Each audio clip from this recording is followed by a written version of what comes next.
It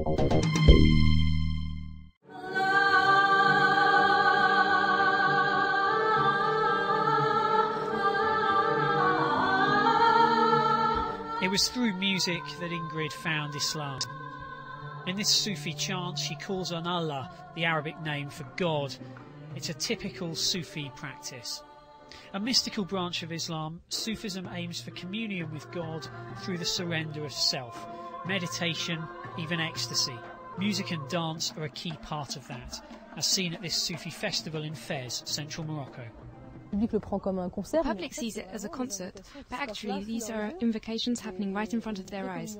It's a real communion with God, and they're affected without knowing why. They're not necessarily going to embrace Islam, but they are affected. But some Westerners do embrace Islam.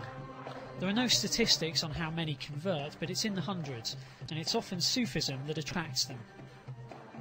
That's what happened to YAHYA 3 years ago. Back then he was called Jean.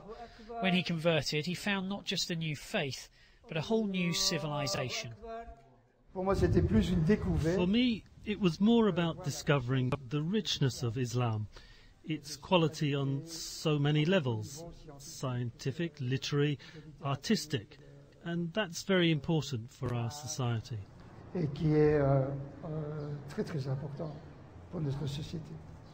Popular singer EL-MALIK would agree with that.